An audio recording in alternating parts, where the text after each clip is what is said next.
Hello, this is another one of my videos on the Baha'i 9-year plan from 1964 to 73, this one dealing with the final year, 1972-73.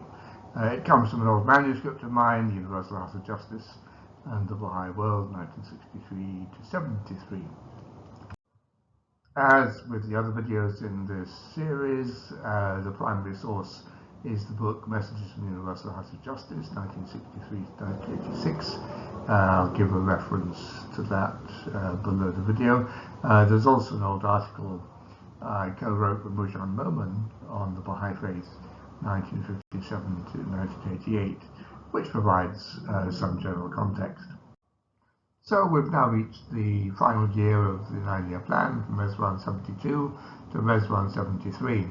In its Res 1 message for 1972, the Universal House of Justice described the Baha'i world at the opening of the final year of the plan as poised for overwhelming victory.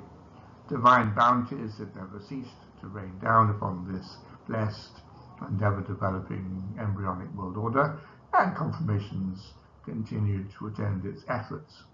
Since the 9-year plan began, extraordinary advances had been made in organized and planned Baha'i teaching activities worldwide. The Baha'i Temple was now being dedicated in Panama, and a total of 113 national assemblies were about to be formed. The goals for property acquisitions and the establishment of teaching institutes were well in hand, and in those countries in which it was possible, the legal incorporation of assemblies and the official recognition of Baha'i marriages and holy days were making good progress.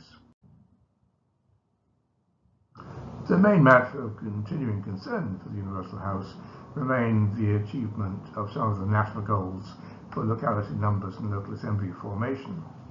It was true that the overall total of localities now exceeded the planned goal, and that over 260 territories had achieved or surpassed their goals, but in some 60 or so of those territories the target goals had yet to be met. Achievement of these remaining goals had to be given absolute priority. It was expected that large numbers of local assemblies would be formed during the present Res 1 period, and as soon as the latest figures had been received for assembly and locality numbers in each country, detailed listings of the unfulfilled goals would be sent to all national assemblies for, quote, urgent release to the Baha'is. The House called on national spiritual assemblies to greatly extend the principle of collaboration between assemblies, and as long as it didn't jeopardize their own success, those assemblies which had already achieved their goals, or would achieve them very soon, were asked to consider helping those assemblies which were facing difficulties by supplying pioneers and traveling teachers. There were also international pioneer goals still to be met. The Baha'is' immediate and inescapable task was to ensure that every remaining attainable goal was achieved. This had to be done at all costs, even if it meant that other cherished plans had to be deferred. No sacrifice could be refused, and what was most important had to take precedence over what was merely important. One last supreme effort would surely lead to success. The Baha'i youth were worthy of emulation. Their recent surge forward into the vanguard of proclamation and teaching was supported by long-sustained precedent and continuing prayer. They had stormed the gates of heaven with their prayers, and all Baha'is could do the same, for Baha'u'llah was the hero of prayers and would surely come to their assistance.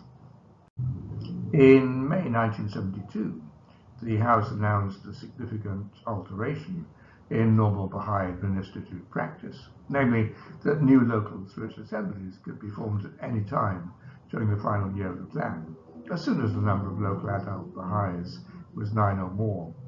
They would not have to wait until the 21st of April, that is the first day of Res 1, as had been normal practice. This innovation was introduced so as, quotes, to stimulate the teaching work, particularly in those areas where there were large-scale entries into the faith, and increase in the number of assemblies which could be re-elected on the 21st of April 1973 without side without outside assistance. In June 1972, when the end of the 9-year plan was in sight, the House of Justice announced that the formal ending would coincide with both the Third International Baha'i Convention at the Baha'i World Center and a centenary commemoration of Baha'u'llah's revelation of his most holy book, the Kitab al-Aqdas. I will note in passing that the exact period during which the Aqdas was composed and the date on which it was completed remain uncertain. Shoghi Effendi dates it shortly after Baha'u'llah's transfer to the House of Wadi Khamar in about 1873. The choice of Ridwan 1973 as a centenary for its completion had evident symbolic value as further hallowing the end of the 9-year plan, whilst at the same time giving the Baha'is a definite occasion on which to consider the significance of the Aqdas. This event would be celebrated in the Holy Land by the assembled National Spiritual Assembly members on the 12th day of Ridwan, 1973, that's on the 2nd of May. Baha'is throughout the world should hold their own national and local celebrations on that day so that they could share in the observance for this highly significant centenary. The celebration should be for Baha'is only. The ending of the plan would be followed by the next stage in the promised series of crusades.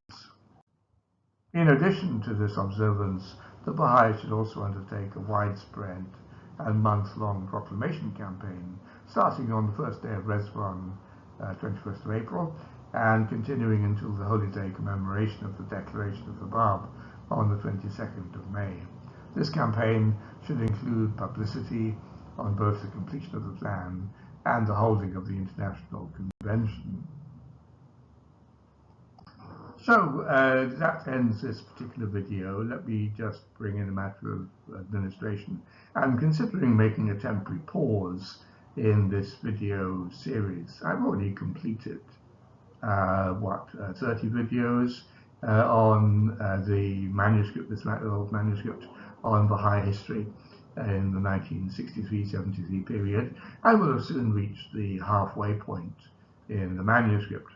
The whole set will probably reach 60 or so videos. I'm therefore planning to suspend recording the manuscript when I finish the present chapter. That will be in 2 weeks' time, I think it is, and have a 2.5-month break in order to focus on other work. So that will be the end of August, and that's the halfway point of the manuscript. I'd certainly be grateful of your opinions on this matter. By the way, I've just started a new set of videos on language and culture in the Sunday social science slot on my video channel, and that will certainly continue through to October and November. So many thanks to you for listening, and particular thanks to my patrons for their kind support and encouragement. Without that, I wouldn't be able to make these videos. You're very welcome to support my channel if you so wish. Do like, comment, and share the videos. Subscribe if you want to be notified of future videos. Next week we'll talk about the achievements of the 9-year plan. Have a good day.